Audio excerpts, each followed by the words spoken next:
Hello, everyone. Welcome to Enlightened Living, where we're discussing our thoughts, basically, or opinions, or whatever you wanted to call it on just certain things. But today we're going to talk a little bit about e-cigs because I think it's important for people to know um, someone's perspective on it. I mean, there's a lot of warning labels and whatever about it. But we actually have personal experience where we can compare and contrast some things. So I thought it might be interesting. If anyone comes across this, hopefully it's helpful information for them. Um, but let's first start with why. So it's like an interesting thing. It's like all of a sudden out of nowhere, everyone's smoking e-cigs, and this is like the big thing. This healthier option than cigarettes, and it's not gonna kill you, and all this stuff. And everyone's vaping now. That's like the thing. I remember when I was in years ago. It only took a few years for it to take over. It's almost like a virus put into the system. Everyone's doing it now. So, yeah, there's a big massive shift, and I don't know if people who are switched over to it. I don't know if they understand that it may not be the best thing for them to be doing. But you have any thoughts on that?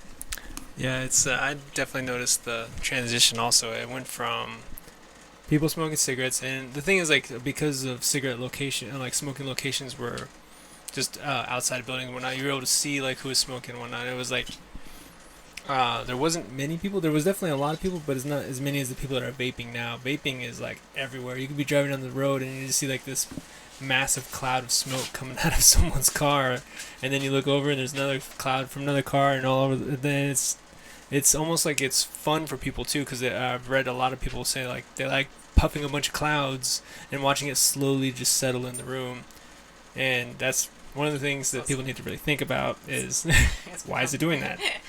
Oh, why is it sitting in the air so long? Yeah. Yeah, it's become kind of like a hobby, like a fun, extracurricular activity to puff e-cigs now. Yeah, it's a very social thing, like how cigarettes before, a lot of people are like, oh, I'm addicted. It's most of the time what they're addicted to is having a reason to socialize with somebody. I don't know how many times I've been somewhere when I was in the military, when I was at other places, or even bars, whatever. Hey, let's go smoke real quick. Is it a good way for someone to break away from a conversation, or break away to just do something else, or they didn't want to do what they were doing? So you're saying that It was the a social social thing. part of it is Yeah. addicting as well as the nicotine. Exactly, And the stuff exactly. And now vaping is now people that aren't, they don't even consider themselves smokers because they're vaping. So it's even people that used to not smoke, they were just they just jumped into it because they saw it was it looked like it was a fun thing to do. So let's go over some of the, I guess, experiences that we've personally had with e-cigs. So I don't know how to do the compare and contrast, but we've moved around a lot. We've lived in with family. We've lived in a house with people who have smoked cigarettes for maybe it was 6 months or something. And then come around now, everyone switched to e-cigs, and we've lived in the same house for about 6 months. And I just want to compare some of the symptoms that we had, or some of the things that changed just being in a house with an e-cig. So back in the smoking time, I guess we don't really get sick very often, especially since we started the whole awakening process and cleaning and detoxing our bodies and kind of doing regular eating, more organic food and just basically regularly kind of detoxing our body. So we don't really get sick that often.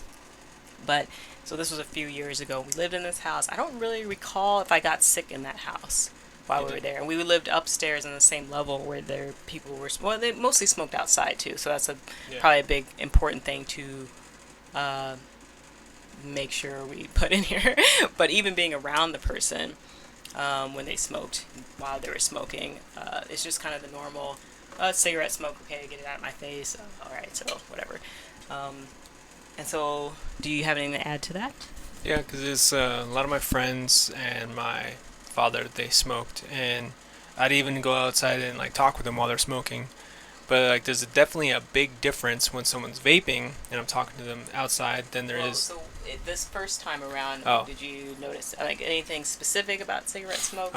Beside the only thing I really noticed about cigarette smoke is the typical tobacco lingering smell. And you're like, I don't really like that very much. But it didn't affect me personally, even if I was like right next to them. Sometimes I'd be like, yeah, get that out of my face. But Yeah, that's if pretty they much it. like blew it right into your face, and yeah, you get a puff of smoke in your face, and it was you knew it was smoke in your face, and you cough it back out, and then kind of do a couple of breaths to kind of clear your lungs, and then that usually was mostly it, unless you're around smoke for like hours and hours, and it may cause like a mild bronchitis, for me at least. So Yeah, so that was pretty much what I noticed from it. It was a very mild thing. Like even getting in my face, yep, a couple of coughs and it's gone. So fast forward to the same sort of living situation, and now there are e-cigs instead of cigarettes. But because they're e-cigs, they're being smoked in the house, so it's like all the time e-cig puffs in the house. So that might change things a little bit too. But the thing is, like we said, when you're around your friends it's puffed and you're in a room of cigarette smoke, it's different. Trust me, you guys, it's different. And we'll go through some of the things here. Um, so the first thing, and like you notice this almost immediately, and within like maybe half an hour to an hour of puffing, I'm assuming, because that stuff lingers in the air a long time. Yeah. But my nasal passages, they start to feel tingly, which is weird. Tingly nasal passages. My soft palate starts to get a little raw if it's more than a couple hours. And this is not even direct contact with the puff. Walking through the lingering cloud. Walking through the lingering cloud, or even just over. Well, I guess these would be maybe the most recent cloud or whatever. So yeah, that, and then so the itchy nose, and then later, and then sneezing. That was another thing. I don't sneeze very much at all, and that was something I noticed. I had developed like a regular sneeze, especially when I would go up. So we were on the lower level this time, but anytime I'd go upstairs where there was e-cigs being puffed, sneezing, and I almost had like a chronic sneeze anytime I went upstairs. Yeah. Well, intermittent sneeze. But yeah, so that was like the short-term thing that I noticed pretty immediately. Yeah. I definitely noticed there was like issues with me breathing and whatnot. I was like, what is going on here? It's like, and I'd go upstairs more often, and there's occasionally times where I would be hit by a cloud because someone was just like, like at least when people were smoking, after a while they became like kind of aware where they're blowing it. But the E6 people will just blow it everywhere. Like I've had people blow it right in my face, and then I'll go into like a coughing fit for like 5 minutes. I'm like, what the heck did you just blow into my lungs?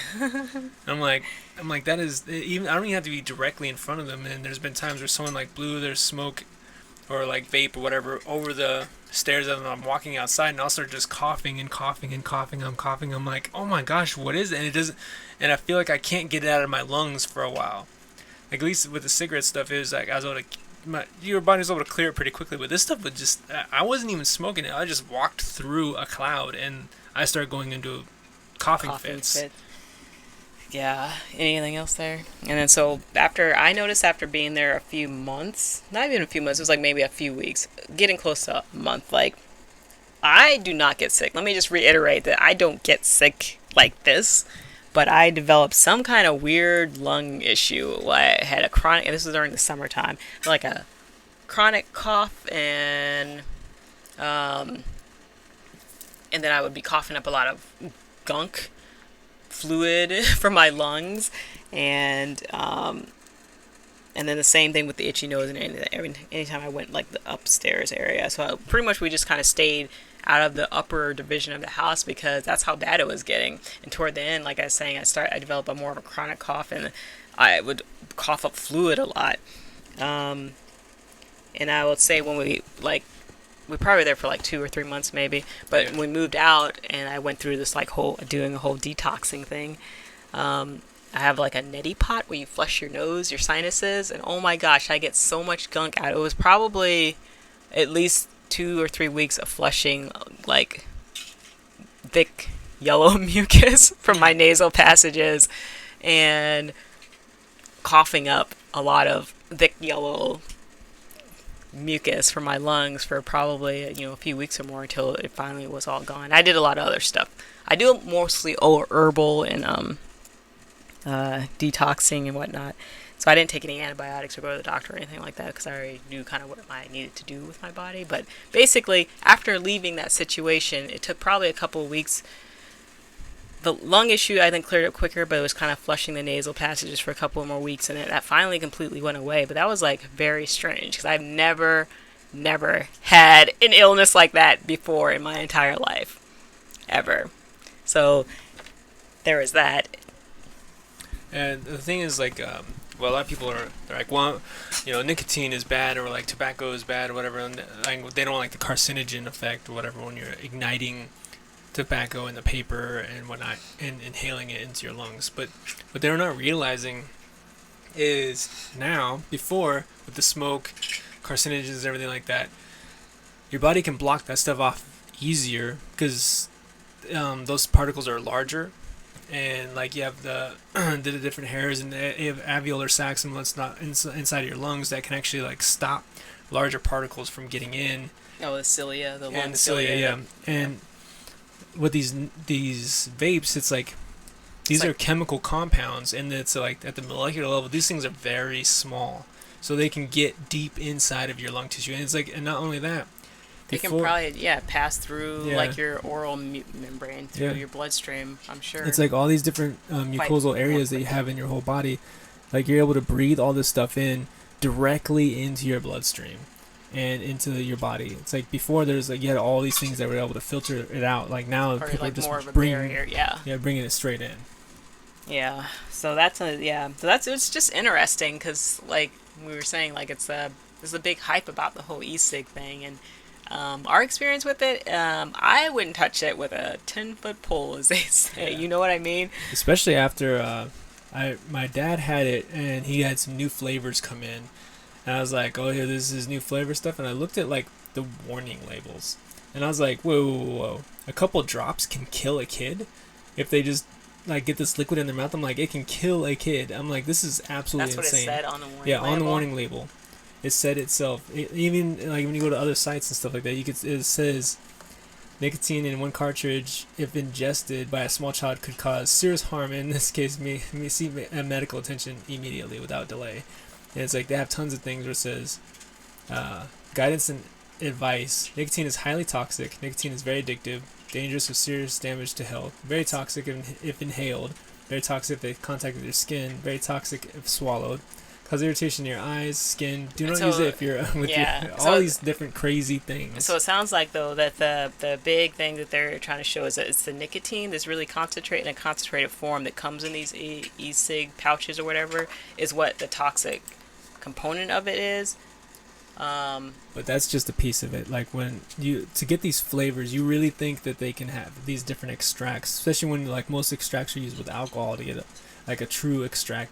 These are artificial flavors and other compounds. It's like basically the same. I mean, you think of, because we talk a lot about artificial flavors and foods, and toxic like additives of food or whatnot. It's pretty much that same kind of stuff. Like those artificial chemically like derived flavorings. So it's not just the nicotine that these people are having issues that they're ingesting. It's like before it was in food, you had to chew it, you had to digest it, get it into your bloodstream. Now, guess what? They breathe it in directly into your bloodstream because you have it broken down into vapor, into small molecules that you're just like ingesting at any given moment. So it's like there's going to be a lot of problems arising very soon because of these things.